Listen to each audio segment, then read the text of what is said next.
Hello, guys. Sorry, it took a couple minutes. It's okay. How are you guys doing? Good. How are you? I'm good. I'm good. Yeah?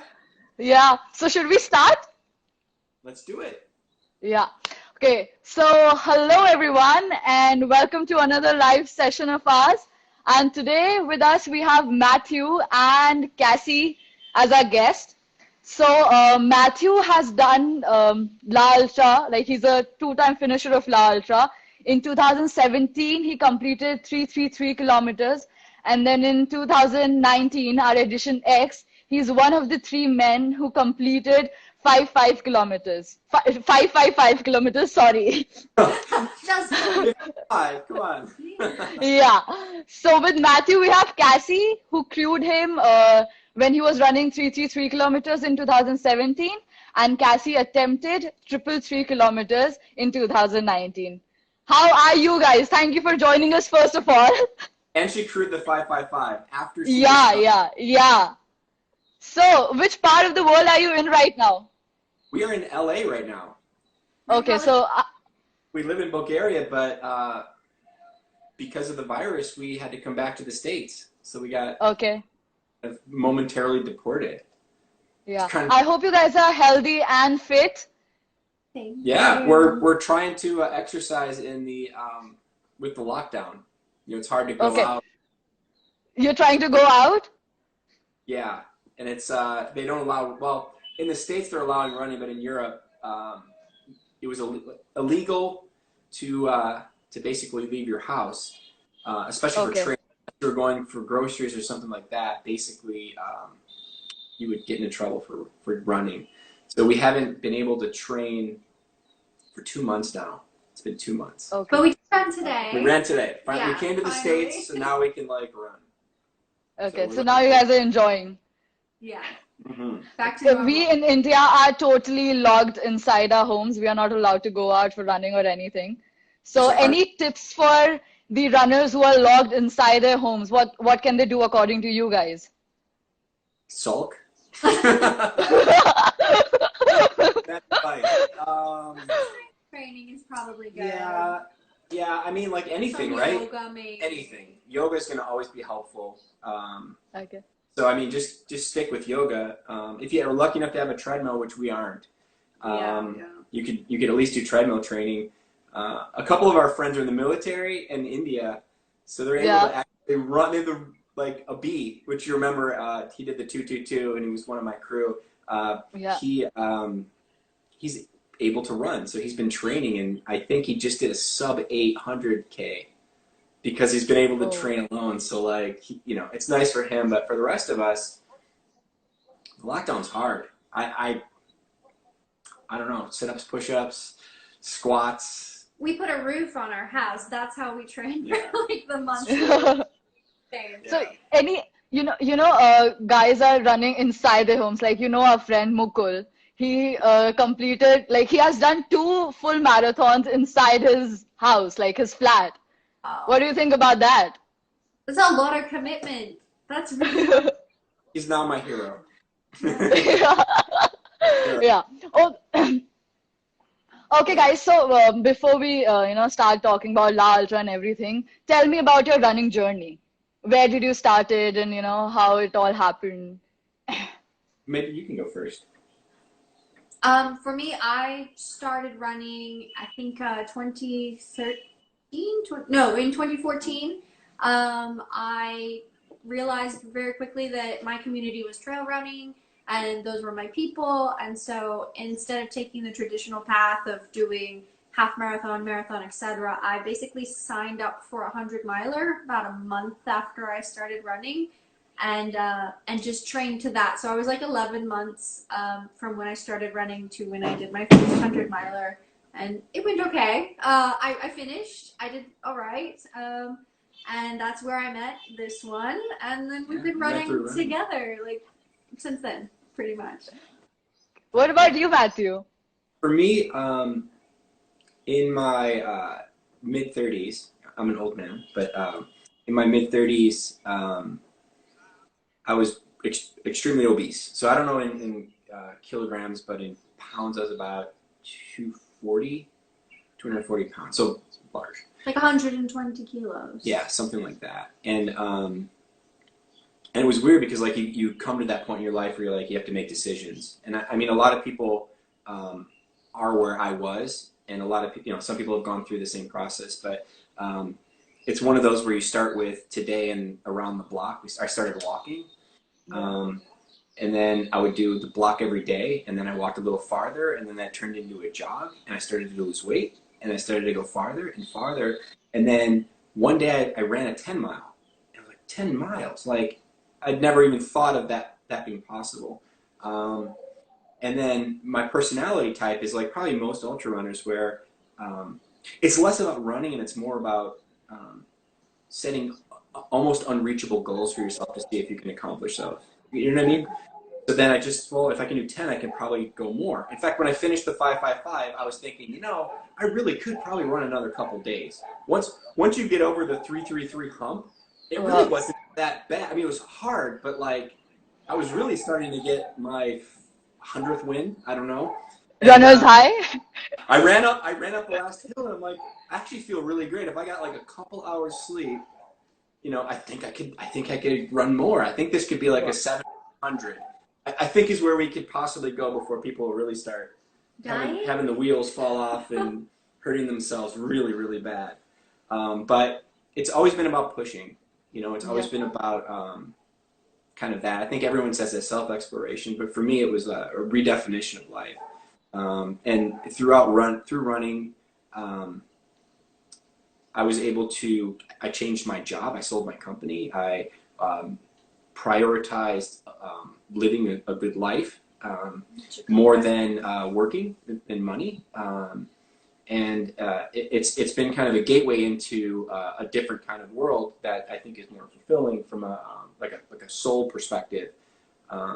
So that's my journey. I don't know if you wanted the full journey, but like that's No. It's really, I think it's very inspiring for all our listeners. It just really helps them. Motivation is very important for all these ultra runs. I think motivation is the key to do more and more out there. So tell me about some of your races that you have run together, or some special races of yours as an individual.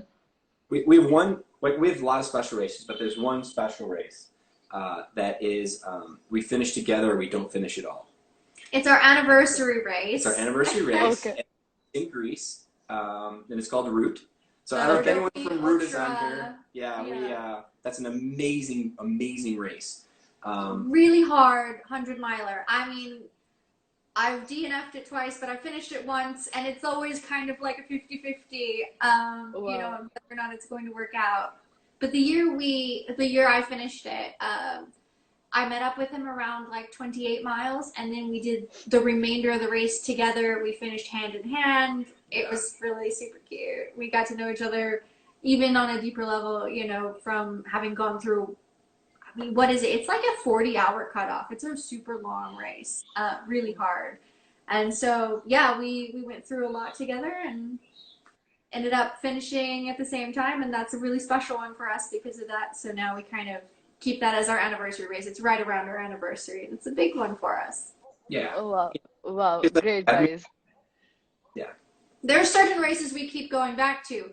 La Ultra, for example. Like, okay, I'm just going to say this, that are they actually hosting it this year? Is it going to happen, do you think, with the lockdown and everything? So for now, Rajat, according to Rajat sir, it will happen. Like there are chances that till August the conditions will be okay. But, then we need to just wait and look at the condition right now. Are you guys coming? So okay, so here's the thing. Yeah. So my crew was absolutely amazing. Yeah, okay? Totally. The cornerstone of my crew was her, which I can't believe after running almost the 333, she came and then crewed for me and like went through that. Covering from is amazing. And then Amit and a B, and like it's just so a B might be attempting the 222, and since my crew, I will reciprocate, and if that happens, then Cassandra's going to do a second attempt. So then I will be there to help I'm going to be there to help my team, but then also, I mean, I've run this thing twice, and I have I finished pretty strong on both. So I have like a really good training program, especially getting there to get acclimated. We have certain places that we go. So like if I do come down, we will just open up our training to get acclimated for the race to everybody. So if you want to come, yeah, and like people can train it, with us, and because we've done it, you've done it twice now, and then and so we kind of have it figured out. Yeah, like at least what works, in terms of getting acclimated and what's been really helpful for us. And I did what he had done and like his program, and it helped me to get acclimated as well last time. So yeah, that would be fun to have other people join us and like be part of the acclimation period. And if you're gonna get a scooty, we have the best place to go to get the scooty. Yeah. So guys, let's hope for the best. I mean, we are also hoping that, this edition 11 of ours happen. So yeah, we'll discuss about it later on in upcoming months and stuff like that. So a question for you. Sorry. Questions, like any tips for a first-time runner? Did we answer like? So the thing is, we'll take the questions after we are done. Like I have a set of questions for you guys, and after we do that, we can take the questions. Yeah. Oh, okay. Yeah. Cool. So a question for you, Cassie. Can you share about your experience as a crew back in 2017? And what made you come back for attempting 333? Like, does that crew play any role in you coming back to attempt 333? Absolutely. I mean, you see it and you want to be part of it, and you're part of it as a crew, but even seeing someone go through such a crazy experience, like doing 333 and everything Matthew went through it's beautiful in a way. It's really nice to see that process, and I wanted to be part of it for myself. Also, for me, part of the reason I wanted to do 333, it's troubling they've never had a woman finisher. I just think it's about time, and so if I can contribute to that in some way, I would love to come and like represent for the girls. And having seen him do it, I thought, well, maybe it's possible, and maybe stealing some of his tricks and tips. I thought, I could get there, hopefully, maybe this year. I think you can. I mean, last year was particularly hard. I think last year was one of the most difficult edition we ever had. Like the toughest. Oh, crazy. The snow. Yeah, and you still made it to Varela. You did almost 200 kilometers. That was a big deal. Mm-hmm. Yeah. So tell me, like, as Matthew mentioned, that after, finishing your 200 kilometers, you joined him and you crewed him. How hard was it for you?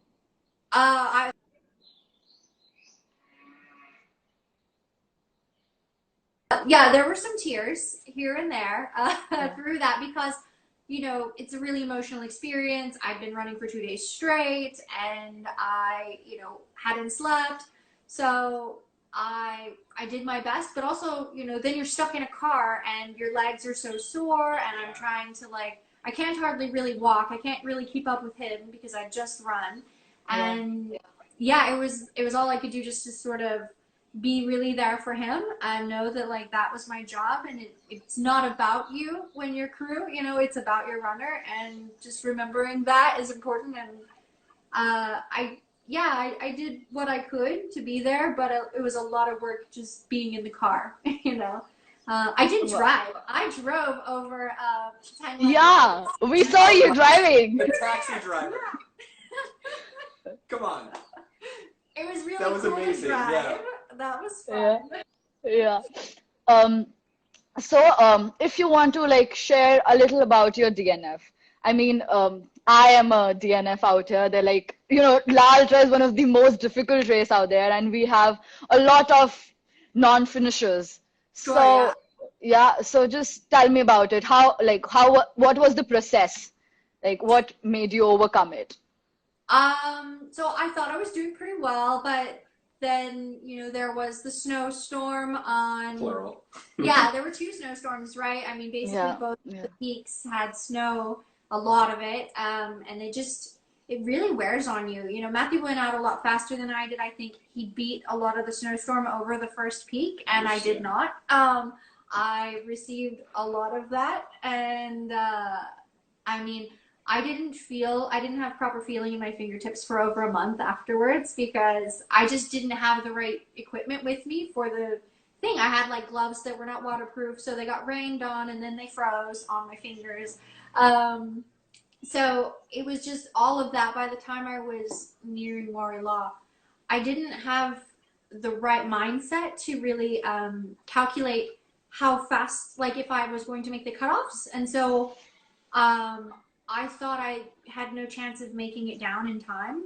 And so I thought, well, why bother, running down at this point because there's no way I'll make it. I think now, looking back, I should have continued and at least tried. It was downhill. I probably would have felt a lot better. But I was blacking out a little bit at the time and like it was not in a place to do the math. And I think that's really kind of what it came down to for me is that I lost my hope and that's not a great thing in a race, I think even if you feel like it's impossible to make a cutoff, you should just keep going and see. And I should have not stopped until the race told me to stop. But next time. Yeah, sure. Next time. I think I really like your attitude and I really appreciate that, after you're done, then you went to crew and you were so happy. Like we remember talking to you on the route and you were always smiling. It was so good to see you. Like it was so much fun having you there. Pleased to be out there. I was really grateful to be out there. I honestly just didn't think I had any chance of making the time cutoff. And that's really why I stopped. But, maybe next time I'll be a little faster. Maybe there'll be a little bit less snow. I think you can be in pain, and choose to not make it miserable for yourself by being happy and pleasant and like enjoying the experience, even if it's painful and difficult. The cutoffs seem impossible. So like what most they sound impossible to you in your head. Especially the 555. It's gonna feel like Doc made a mistake with the math. Because like you're doing it in your head and you're thinking, wow, that's a crazy pace, or I don't know how anyone could make it. And even if you're like, I was first for a lot of the race, and it still felt like if I was even first, I thought everyone was basically going to miss the cutoff. But like, it's the pushing through the hope and just trusting that get as far as you possibly can and make them remove you from the course, and that usually will end up putting you way ahead of where you thought. Actually getting there. Yeah, and way ahead of where you thought you were going to be, and then you're even ahead of the cutoffs. So if you are on the bottom of the mountain and you're looking up and you're thinking about the cutoffs, that will mess with you. Don't think about it. Don't do the math. Just assume it's right. As other people have done it. Everyone has done this distance, right? Someone at least has. Yeah. So like you just have to trust that you can do it. It seems like it's such an endurance test of like muscle and everything, but in reality, this is all mostly mental. It is. And self-doubt is the worst thing that you can have on that mountain. That's what'll get you. Absolutely. Yeah. You think there's no way I can make it down in 2 hours. It took me 6 hours to get up here. And you'll get down in 2 hours. But down is very different from up. Yeah. So Matthew, did you had any moment like this when you were running 555? Like when you were like, see, this is not happening now. Oh, he argued with us so much about the pace. There's no way we'll make that. Yeah, and Abhinav was like, I have your pace at this, that you're almost there, you're going to be just fine. Yeah. It was good. So, it was interesting. There's the demon is you, right? So, so at times, like what I would do, I have moments of the race I don't remember. I talked to Doc and I don't remember that, which was interesting. And especially after 4 days of staying awake, you're mostly going to be awake. You will be awake almost every friggin' minute of that. You're going to need all the time, just about, right? So like sleep deprivation is something you're going to deal with. And there are nothing but moments of low. You know what I mean? Like you're not going to get the runner's high towards the end or anything like that. It's just going to be work. But you just kind of like push, you just push. Yeah. You believe that you can do it, and you probably can. It's a doable race. It's a scary race. but it's definitely doable. You know, when you're gasping for air at the top of the mountain, you know, there's always something that can carry you through, and just finding that one thing that can carry you through. I will say this, there was a moment in the race, and it was the second to last peak. And Tanzania. I was delirious. Yeah. And there was this guy that it was the local doctor, but it Oh no, was his name. that was Warila. That was Was it the Warila? last peak. It was the last peak. It was the last peak. Okay. And there was this like local doctor. He might have even been drunk. I don't know. But he was awesome because he's just jumping around on the hill. He's like, you know, the worst thing you can do is go in the car and warm up. And like, he was so happy. His enthusiasm and his personality carried me through that whole, like, that was the hardest part of the whole race that last night. And like, just finding those people and moments that can carry you through, is absolutely essential. So just, you know, like, plan on it. Your crew needs to point out the positive, because it's so easy to just start like dwelling on what's not possible, you know? Like, Okay. yeah. Positive and practical about things. The crew. Yeah. Yeah. The crew's practical, Yeah. but you need to focus on what's like the things that can be positive. Like, you know, like there's a moment where you probably, like, I say things should, but it's helpful to look at where you are, because you're probably in one of the most beautiful places in the entire world. And like, the stars have aligned for one moment for you. Okay, you're in good enough shape. Doc believed that you could actually not kill yourself on the mountain, so like, you passed the screening. You know, Which is tough. Yeah, he won't let you out you there. have the financial capabilities to do it, and you've got the time to dedicate to like, that one moment is yours. Do you know what I mean? That, like, enjoy it, because like, it'll end. The race will end one way or the other. But like, so many people would kill just to stand on the road, or just to see the sunsets and the sunrises. You know, even the snow is beautiful on the mountain. You know what I mean? Like, so if you do anything, fail or not, and nothing's a failure, but like not finishing or finishing, it's just those moments. Like, they're spectacular. They're absolutely spectacular. And just those can carry you through as well. So if you're looking for things to look for, those guiding forces, I would say, you know, stop for a moment. Maybe as you're eating your food, look around. Yeah. So, Cool. You guys stood at the start line together, but had a different race strategy. Plus, like, tell me about it a little bit. Like, was meeting anywhere on the course or running together part of it? Like, you guys planned something like that? Oh, well, once I finish my race, then I can see him. Okay, okay. So it's Yeah. like, finish your stuff and then you can meet each other. yeah, for me, my strategy was, there were many talented runners on the course. Yeah. But the guy from Poland intimidated me. I can just say that. He was an amazing runner. He was he was an accomplished runner. So my goal was to not give him anything at the beginning. Like, he was the person I was really kind of focusing on. So like, and he shot out, like, man, did he shoot out fast. Like, we were doing, I look back at my GPS, we were doing 7-minute pace for a 5:55. For a mile. For what? No, Wait, it was like 10 miles ish. And like, he was right in front of me. I'm sorry, guy, I did this to you. You were awesome though, man. So like, take it only as a compliment, but like, I was this close to him, and my goal was just to stick with him. And then eventually he stopped. He didn't like it. But because I was just trying to keep up with this guy that was like such an impressive runner, I was lucky enough to not hit as much of the first snowstorm. So I was already summiting by the time the snow came down.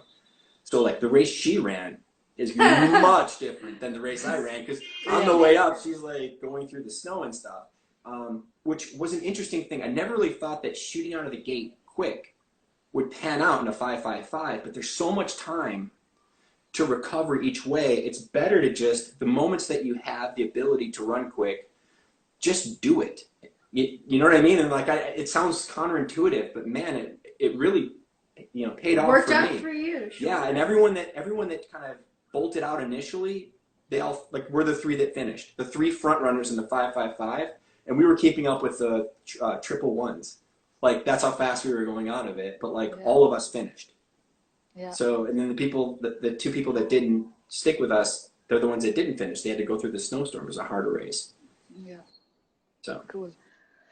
So we remember giving you both each other's updates when you Yes. guys, yeah. So You would ask, oh, how's Yeah, it yeah. going? yeah. So, but any time did any worrying thoughts played in your head that slowed you down? Like, were you guys worried about each other or something like that? I mean, I like him, but I don't know. I think you're so focused. You're so in the moment. It's hard to really think too much about someone else's race. It's nice to hear Yeah. updates, but Yeah. in the meantime, I've seen him do it. I have every bit of faith that he's going to be just fine, and I think he has faith that I'll be just fine. So we have confidence in each other to not worry, I think. you know what we would Yeah. do though? We just send messages of encouragement. So it's like, hey, when you see Yeah. Cassandra, tell her, if you see her around this stage, tell her you're great. You've got this. This is one stretch is hard, but the rest is easy. We would use you, like the people that work in the race, as just messengers of encouragement. Sure, yeah. And that was kind of nice. It's like, because the thing is that I think it'd be very difficult to date an ultra runner if you're not an ultra runner. And what's nice for us is that Well, we yeah. strengthen each other's, we strengthen our relationship through training. And the race, even though we were separated, we were still running together in a lot of ways. And every race is like that Yeah. too. Every race especially ones where we're familiar with the people running the race. They know to give I'll us come messages. into an aid station and everyone will say, "Oh, Matthew told us to tell you Yeah, good job. He asked how you're doing," And I'm like, "How long ago was he here? How's he doing?" And it's important to check on each other, but I think we know that we'll hear from each other when it's necessary and when we're able to, but we respect that, like, also the crew and stuff have other things to do, so like Yeah. it's So- not So what is it like? Like you talked about it, that it's good to have a partner who is into ultra running. So Yeah. you've talked about the perks. Are there any disadvantages of that at Yes. times? Right. So if you run at different paces, Yeah. you're having a hard time training. The Okay. other person pushing ahead really pisses the other person off. that's me. I'm always slower. Yeah. But the thing is that we go through our struggles together, and at the end of a Yeah. run, it's we're happy, and then you eat pizza. help each other. Like if you think about it, most relationships, you go and work at a different job, and you might have a common child to raise or something like that. So there's a common bond. But like for most people, they live two lives, right? Their work life, and then they come home and But for us, this is the majority of what we do, and we build our relationship through running. And when she's struggling, I will be on her team helping her, and when I struggle, she does the same for me. And I think that the strength of our relationship is much greater because of ultra running. And Yeah. if she wasn't an ultra runner, then every time I would run for like a 6-hour Saturday, she's at home doing something else, and then that creates a fracture in the relationship. So I wonder how people that have dedicated ultra runners as partners kind of stay together. To me, I don't know how that's Sure, and also possible. every vacation we ever take is to a race. Like pretty Iceland. much, Running or Iceland was a good for vacation. some Yeah. kind of like running Yeah. experience. Yeah. And so it'd be really hard if you had a partner who doesn't run to convince them that Yeah. you deserve to have your special vacation to these races and to these running places. Yeah. So it works out. It's really convenient to have this common goal. Great, guys. Thank you for giving us the relationship advice. Thank you so much. So, Matthew, 555. What did you think when you were, like when you heard of this for the first time? Well, I told Doc. By the way, Doc is amazing. He runs a great race. Everyone that's part of it, Shaden and Doc and everyone. I told him at the end of 333. I said, if you ever do anything longer, let me know. I said You didn't break me. I said, yeah, sorry, Doc, you didn't break me. I said, you're going to have to take it a little bit further for you to break me. And he smiled and he like, and we talked afterwards. I'm like, look, if you, I'm not going to do the 333 again. I just did it. But if you ever go longer, you let me know. I'll be the first person to register. So he made the announcement, and before he was even accepting registrations, I'm like, submitted my name. I'm like, I'm in. I'll find out the details later. But if it's longer than 333, I'll do it. So yeah, that's It's kind a of crazy distance, though. It's so far. it's not just a distance. It's the lack of oxygen for such a prolonged time. Yeah. You know, and that's something that if you're not training at altitude, like the runners that live there, those guys are the Ladakhi runners. Oh my God, those guys They're super just can amazing. run in the low oxygen. But for me, every single day, it seemed to like chip away a little bit more, the oxygen deprivation. Yeah. So, anyways, I don't know. It was an intense It was thing. intense. Yeah, It was but an I intense think thing. you partially inspired it with basically telling at the end of your 333. You said you didn't break me. Gonna have to do something longer. Yeah, maybe. Yeah. You might have even said maybe you're 555 or something, or maybe you said I'll turn around and come back next time. If You he, said yeah, something I said I want to. ridiculous like that. I said, hey, by the way, I think I'm gonna run back. I'm gonna go run back to Ladakh, and then that's what ended up happening with the 555. It ended up being that completed course. Yeah. I will say this on the record: if Doc makes it longer, I'll run it again. Do a 777. So we have already, like, we have you. If it's going for 777, 999 or anything, we have I you. would say go back to the start line would be awesome. But that's only a 666, and that's not like a great number. Well, I don't know. It was a religious, I guess it's not a good number. Yeah. It would be, but the hell race, that's the hell distance, I guess, you know. Yeah. There you go. So Matthew, we all know you're competitive and this vocal side, right?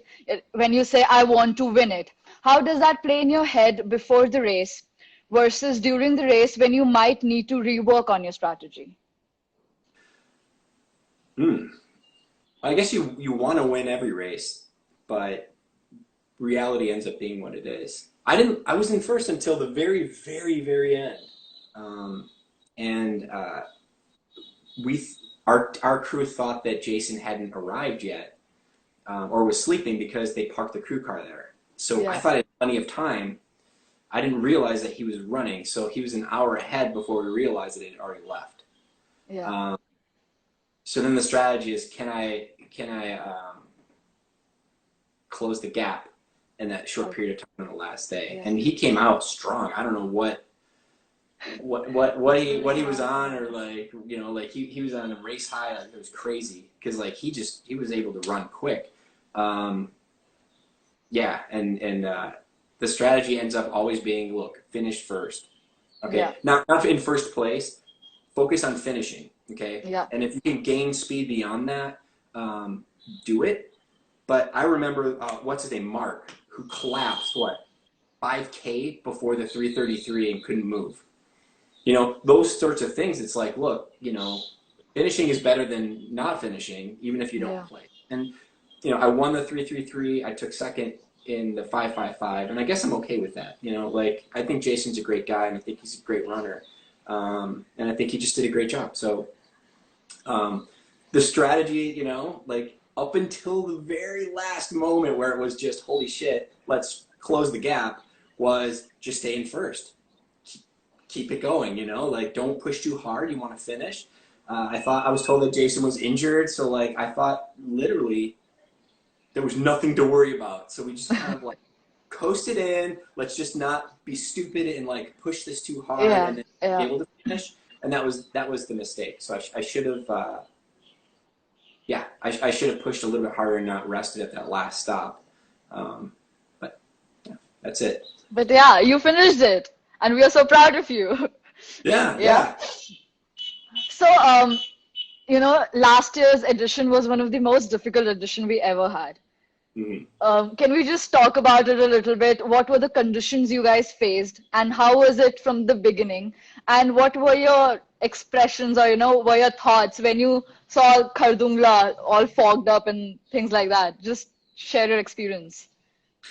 It's interesting for us, for me, in that we trained in the snow.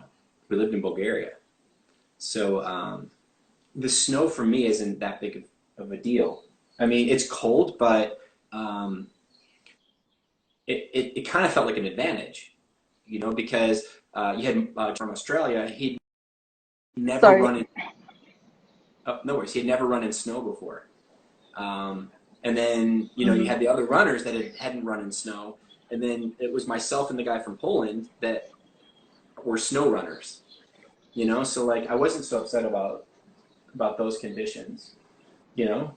Like, For me, I think the problem was not having the right gear, because the last time Matthew had done the race, it was reasonable on cutting law. Like it was pretty warm through the whole thing, and it's very hot in the valleys. But so I wasn't expecting it to be that cold, and just not having the right gear with me. Like I had plenty of snow running gear, but it was home in Bulgaria, you know, where I expected snow. And so when we found out that it was going to snow, which was maybe the night before, we suddenly, well, we were already in, what's the valley? Nubra. Nubra Valley. What we had was what we had to race with, and that was it. And so you make do with what you've got, and, you know, you do the best you can in the conditions that are there. But it was a lot of, a lot of the problems brought on by the snow were just not having the right gear for it and not being prepared in that sort of way. Man, next time I'm going to bring things for every bit of weather. My drop bags just anything can happen. Twice as heavy. Sorry, guys. So we'll be carrying all our mountaineering gear also, you know, the crampons and jackets and everything. Great. All of like ice spikes. Yeah. But guys, yeah. The scariest moment for me, though, was when I actually saw my face. Oh yeah, you were upset.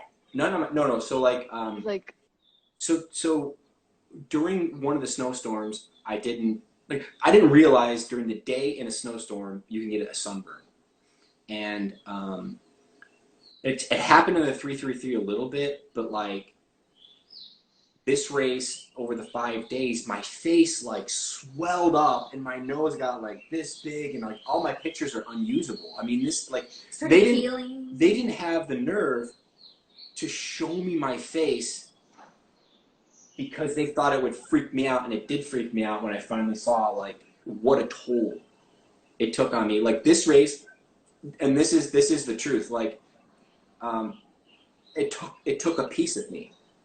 I don't know how else to put it. Like it depletes everything, especially at that distance. It depletes absolutely everything, and it is hard to recover from physically, emotionally. If you feel like running anymore, like it took months before I felt like running anything. I know Jason.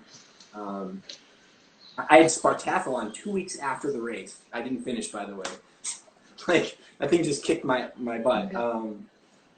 Yeah, so it's like, but just seeing it in your face, how much of a toll the race takes on you is pretty startling. After you did the 333 too, his pictures from the end of the 333, he's so skinny in his clothes, they just hang off of him, you know, because he was so depleted from water and from nutrition after so many days. And I mean, the 555 was the same, but I think there were a few pictures of you at the end of the 333 that really show just how much it took, just you know, out of you. He looks like just emaciated. It was amazing. Like, it's sad to see, you know, in the pictures. Because I know he's such a strong person, but he looks so like frail. Pro tip: make sure to gain. Like, I know that some people will disagree with this, but I gained a little weight right before the race. Okay. Because you cannot consume enough calories to keep up with the depletion. The 333, I went in like normal, and when I came out, like all my ribs and everything was showing.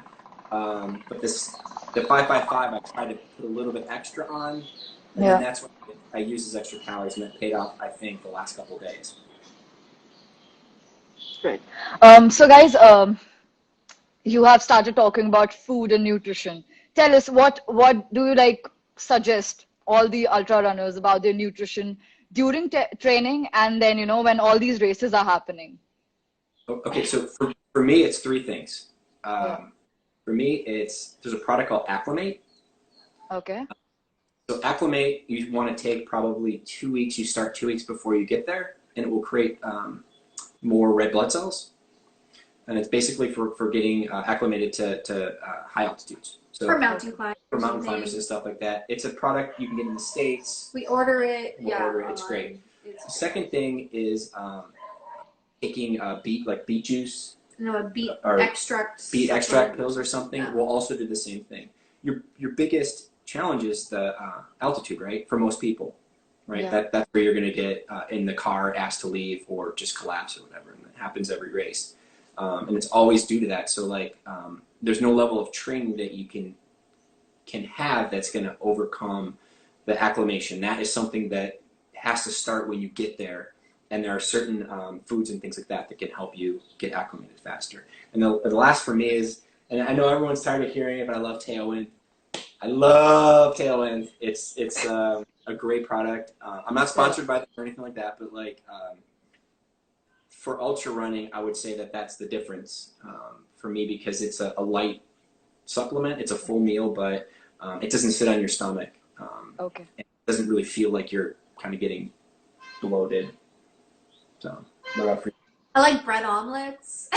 Okay. Real She's food. real food, yeah. Yeah, I'm a real food person in my races. So, momos, hay, Wow. Yeah, and anything with, rice, just a basic rice with some salt and stuff. But I'm not the best person to ask for this because I get sick in every race. And a lot of different things. Real food seems to be what works kind of the best for me, but it may not be my end solution. We'll see. Yeah, a lot of the faster runners went with real food too. So I mean, it's not just Tailwind. For me, Tailwind works. But yeah, especially Mitt and stuff like that, they were eating real foods. Bread omelets, though. Those are bread omelets. Okay. We will keep that in mind. The next time you're in the race, we'll keep that in mind. Yeah. Oh, yeah. So tea and stuff was really nice too. To have some warm beverages brought around to you when it was so cold. That helped a lot. What's the one stop that we went to in both races, and we got some masala chai? I don't know, but they were bringing it around in a truck. It's the one where do you remember when my light went out? Yes. Okay. What part of the course was that? On the way to Warila. Yeah, it's on the way to Warila. There's this just slow incline, and you're always going to do it at night. It's just the way that it ends up working. But there's this one corner you have to turn, and there's this. I swear to God, it's the best masala chai you're going to find in Leh. It's right there. If you're running it, take the time, have a masala chai. You're going to be totally happy that you did. Yeah. So another tip, have masala chai, and from you, we have bun omelette. Yeah. Yeah. There you go. Yeah. Omelette, masala chai. Take advantage of the really good food in the area while you're there. Okay. So, guys, we'll take the questions now, which people might have asked you, right? Yeah. So the first question is, can you recommend any stretch for glutes? Okay, so I'm terrible at stretching. Generally, we'll stretch independently. So we'll do yoga. We'll definitely work yoga and everything. But I think that when you start running is kind of when you warm up. A lot of people will stretch before they're warmed up, and they actually can cause damage. Or if you're stretching when you're really kind of into the race, sometimes you can tear muscles and things it can cause more. I think just generally, good running form, I guess, is probably more important than stretching for me. Everybody kind of has something different, but I don't think that I stretch. I prefer a dynamic stretch, so I don't really like a static stretch. I like to move through stretches, and I think that really helps to keep from like you're saying, tearing things or getting injured. But I'll usually do some level of stretching after we run, just to try and keep from getting too tightened up, But I think that there's a lot of really useful information in yoga and really helpful things with incorporating that in as cross training and as a way to maintain your flexibility despite running and tightening up all your muscles as you grow, you know, as a runner. I will say this, though, more important than stretching to me is this. Back to back to backs. Okay, so if you're doing the 3-3-3, Yeah. you probably want to do, we were doing, it was a 15 mile on Friday, Saturday was a 25 mile, and a Sunday was a 30 mile, right? Now, here's the thing. What breaks down in the race is your form, okay? Yep. And that's going to be more important than stretching. You're going to be like, oh my God, you know, like this, I need to stretch out my glute. And in reality, you just have had bad form for too long in the race, and now you're feeling pain from it, and there's no stretch that's really going to fix it, right? So the idea with the Friday, Saturday, Sunday is that on Sunday, it's 100% form. I don't care the pace that I would go, that wouldn't matter, but making sure that every step was with perfect form paid off heavily in the race, because then as I got fatigued, I just went back to the mindset of like, focus on your form, and that prevented injury. I had no injury in the 3-3-3. I ran the next day. So the next day at the award ceremony, maybe it was just to prove to myself that I could, but like, it was pretty good because we were able to keep that good form. So I think that that's more important. Um, Himalanov is asking to tell us about the dog that paced you, Cassie. Yeah, so coming up, the first peak, what's the first peak again? Karungla. Kazunga. Karungla, there was this dog, and I think he actually had ended up running with some of the other runners before I ran into him, but I saw him after one of the checkpoints, and he just followed along with me, and then he went over the peak and came down the other side, and then he ran with some other runners for a little while, and then once I got down to Shanti Yeah. then I saw the dog again, and this dog kept running with me, and it made me so happy to have this companion. And so he ran with me every time he would start to like wander off. I think we named him. Okay, so you named him. I believe I gave him a name. I think you wanted to take him home with us. Oh, I did. I was convinced that if this dog made it to the end of the race with me, he was my dog. I didn't care how much effort it took. Like, this dog was coming home with me. But it ended up, we were on this, like, the long stretch in the valley. Yeah. And after Shanti Stupa, and we went by like a farmer that had some horses and some donkeys and things, and the dog decided to stay with him, and I figured that's probably a really good place for him. So it made me happy. I hope he found like a really good home, but Yeah. it was really nice to have like the companionship, and it was nice to feel like he was watching out for me. He wouldn't let any dogs come at me, and it was nice. Yeah, it was really cool. Great. Nice. So there's this another question. Any tips for first timer? Drunken Yogi is trying to attempt 55 kilometers. So if This you're is our saying dog. if you're saying the first race, or if it's the first time just running La Ultra. I think first timer for ultra. Yeah, the 55. I'm not sure about the profile of that race. Yeah. Do It's you just go? upward. Is it? Do you just go straight up and then that's it? Or What? is it like? Is it up and back? So it's it starts from somewhere before Sethi guest house, like I guess.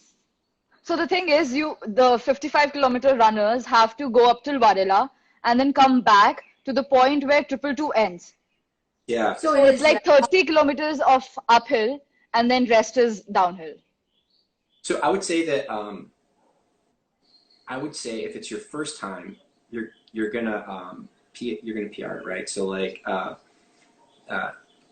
just enjoy it, you know, like just try to finish. And acclimating don't, though is very important. But- Even I think for a shorter race. but that's anything, yeah. Yeah. Yeah. Just Acclimation. to acclimate as much as like you spend as much time at altitude as you possibly can before. Yeah. That's key. Yeah. Yeah. But like, you know, the 55 people, you put expectations on yourself. You're like, I'm going to get this time. Just don't even like start with a time. You know, Yeah. the 55 is really to dip your toe in the water. You're awesome. You're on that mountain. You know what I mean? You're part of the race. So like, anytime you finish, and as long as it's under the cutoff, sub DNF is an awesome time for you. And I think that too many people put expectations on themselves, and then they start climbing the mountain. And they realize, oh my God, this is like hard as hell. I don't think I can ever do it, or I'm not making my time. And you just start playing that repeat loop of negativity. And it's like, if you're doing the 55, just have fun. Just have fun. You're gonna be fine. It's gonna be a great race for you. So yeah, we are talking about fun. Please talk about acclimatization, because most of the runners don't take it seriously. We all have seen it. So, like, tell me, how important is acclimatization for both 55 and 555? Like, how important is it? Yeah, so it is. It's the majority of your physical problem, right? I mean, there's the mental problem is probably the majority of the race, but like of the physical things, acclimation is key. So there are certain things that we do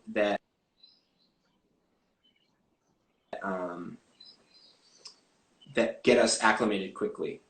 For the 555, we ran to the top. We summited 3 times before the race. Kadungla.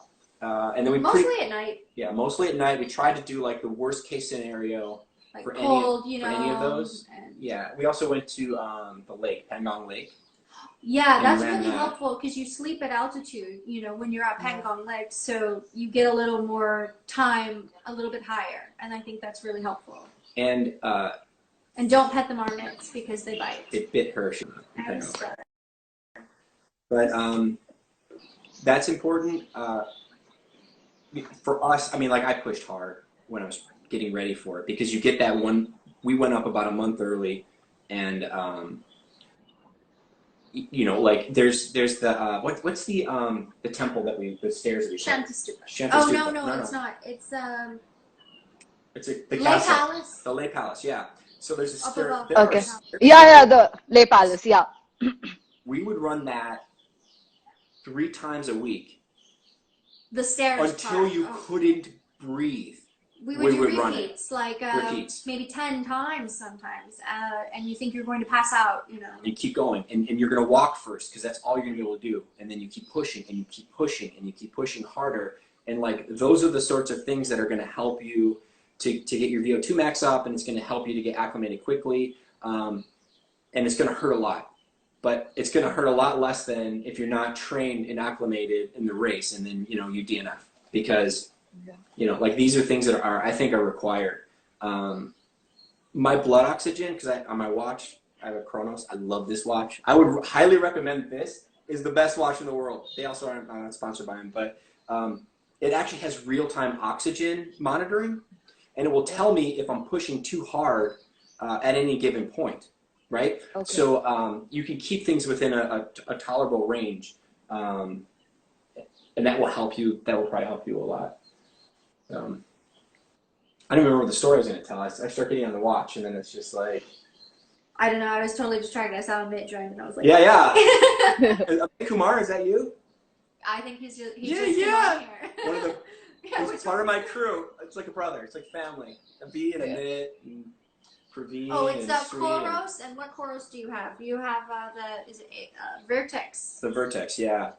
So, So someone wants to know, how did you build your mental strength to run such a distance? Mental strength. You're gonna I ran a race called Comrades, and my friend Praveen from Chennai, he always he's the double actually, because he always says, "Hey Matt, why don't you try a little ultra?" Like he's the one that recommended it, and I was running Comrades, and they always said that when you finish Comrades, you're going to learn something about yourself. And what I learned was that I was an ultra runner, because at the end of it, you either push through or you don't, through that race, and either you finish or you don't. And it's something that you either have in yourself or you don't. I will say that running this race is it's kind of like running with a bank account. And the training leading up to it, you're making deposits. Okay. Yeah. And hopefully you have enough money in the bank, because they're going to collect it all for the race, right? So hopefully you've made enough deposits to be able to finish it. And so training will help, but every moment, I don't care how well you're trained, you're going to hit the lowest point. And some people will have what it takes mentally to push through and are stubborn enough, and other people just won't. I don't really know the answer to how to train for that. But it happens on a race by race basis. Just because you DNF a race, like one or two or several, doesn't mean that you don't have what it takes to do it. You know, it may just not be your day. You know, I think that a lot of it is training. I think training helps a lot with building your mental strength to get through stuff, especially those back-to-back days. You know, by that third day, any excuse you can come up with to not run that day would be, you know, you'll use it. And if you can, you know, condition yourself to go out and do it anyways, that's great mental training, I think. You know, and if you think that, and by the way, I want to say, Evie, I love you. Evie. Yeah, she's there. She has You have the watch?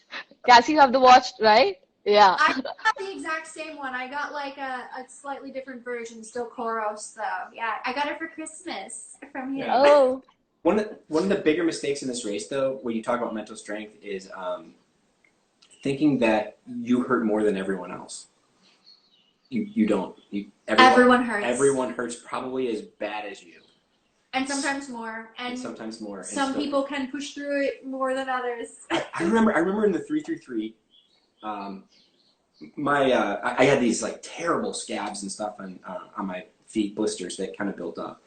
And I'm like, man, look at this, so bad, you know. And this guy sits down next to me and shows me his foot. It's like torn up. It looks like it was like put through a shredder. I'm like, oh, I don't have it so bad. You know what I mean? I want to keep running. So like, it helps to like assume, hey man, like, this is a big experience. Everyone has it this bad. Somehow they're able to push through. I can too. That's such a good point. Yeah. Cool, guys. I don't think we have more questions now.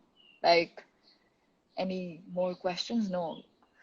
Yeah, it was a long live video. Like, it's almost 1 hour. So yeah, I'd like to end the conversation now. And last question for you guys. So, any big races coming up? Any targets? They're all canceled. Yeah. Okay. We're waiting for stuff to get open and confirmed. But if we find out that La Ultra is running this year, you know, we're hoping to come back. Yeah, cool. We all are waiting to, you know, see you guys there.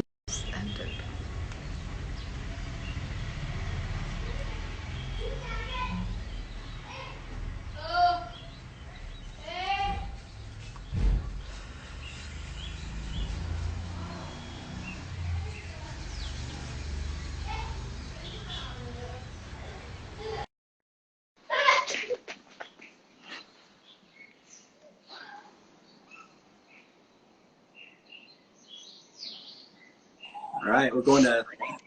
I'm sorry, guys. I think Insta Live is having some. Yeah, I think it's having some time limit, so it just happened. Like, not my fault. So yeah, we guys had our last question going on about your race. Any big race coming up? You guys said La Ultra, and yeah, we all are hoping that it, you know, just happens. So we have the normal ones that we usually will do. We'll do Route. The mythical. And mythical trails in June. Do you think? God, I don't know. I don't know if it'll happen, but yeah, Route's in October, year. And then hopefully La Ultra. It's so hard to plan, with the virus and stuff, everything being closed off. It's a little unknown. Yeah. So okay, guys. I mean, all the best, and please stay safe. You guys are going out. Just take care of yourself properly. And now I would officially like to end this live session. Thank you so much for joining in. It was so much fun talking to you guys, and I'm sure that our audience had a lot to learn from it. Yeah. Thank you so much. Okay. See you soon. Just one other. So if anyone has any questions, just reach out. I mean, you know, I love the La Ultra series.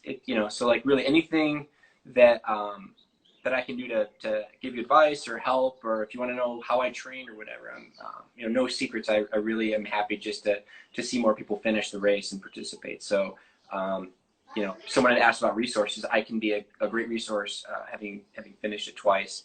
And I'm happy to share. So it's never an inconvenience. So a lot of people have been reaching out and asking questions, and more than happy to continue with that. So feel free to just keep us in mind, and we'll be happy to help. Wow. Thank you so much, guys. Thank you so much. I know it will be like a great help to everyone. So yeah, thank you so much. I hope to see you again like super soon. And take care. Yeah.